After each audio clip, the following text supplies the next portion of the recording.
ಇದು ಬೇರೆ ಯಾರೋ ಮಾತ್ರ ಆ ಮಾತಿಗೆ ತೂಕ ಕಡಿಮೆ ಆಗ್ತದೆ.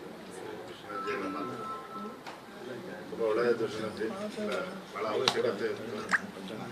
ಯಾಕಂದರೆ ಒಡೆಯರು ವಂಶಸ್ಥರು ಅಂತ ಹೇಳಿದ್ರೆ ತಾವೇ ಹೇಳಿದಾಗೆ ಯಾವುದೇ ಒಂದು ಜಾತಿಗೆ ನಾವು ನೋಡೋದಕ್ಕಾಗೋದಿಲ್ಲ. ನಮ್ಮ ದೇವರು ಒಳ್ಳೇದು ಮಾಡೋದಿಲ್ಲ. ಬಡವರಾಗಲಿ ರೈತರಾಗಲಿ ನೋಡಿ, ನಮ್ಮ ಅಶೋಕಪುರಂ ಇಲ್ಲ, ಇಲ್ಲ ಅಲ್ಲಿ ಹೋಪ್ ಮಾತ್ರ ಇಲ್ಲ. ಬಟ್ ಅಶೋಕಪುರಂನವರು ಮಹಾರಾಜರ ಕೃಪೆಯಿಂದ ಅದೆಷ್ಟು ಚೆನ್ನಾಗಿ ಕಟ್ಟಿದ್ದಾರೆ ಮಹಾರಾಜರು. ಅಲ್ಲಿ ಇವತ್ತಿನ ತನಕ ಅಸ್ಪೃಶ್ಯತೆ ಆಚರಣೆ ಇಲ್ಲವೇ ಇಲ್ಲ. ಅವ್ರದ್ದೇ ಹೋಟ್ಲಿದೆ, ಅವ್ರದ್ದೇ ಬಟ್ಟೆ ಅಂಗಡಿ ಇದೆ, ಅವ್ರದ್ದೇ ಶೇವಿಂಗ್ ಶಾಪ್ ಇದೆ, ಎಲ್ಲವೂ ಕೂಡ ಇದೆ. ಆ ಥರ ಮಾಡಿಟ್ಟವ್ರು ಮಹಾರಾಜ.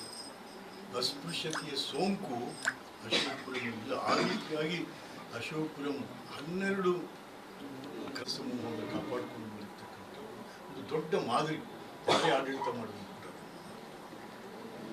ಆಶೀರ್ವಾದ ಸಂಪೂರ್ಣ ಇರಬೇಕು ಮಹಾರಾಜರಿಗೆ. ಅಯ್ಯೋ, ಮಹಾರಾಜರ ಆಶೀರ್ವಾದ ಸಹಕಾರ ಇರಬೇಕು.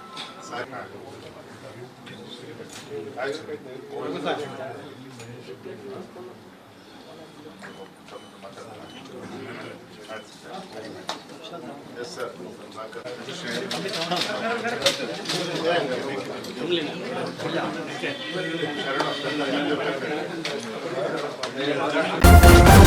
ನ್ಯೂಸ್ ಫಸ್ಟ್, ನಿರ್ಭೀತಿಯಿಂದ ನಿಮ್ಮ ಪರವಾಗಿ.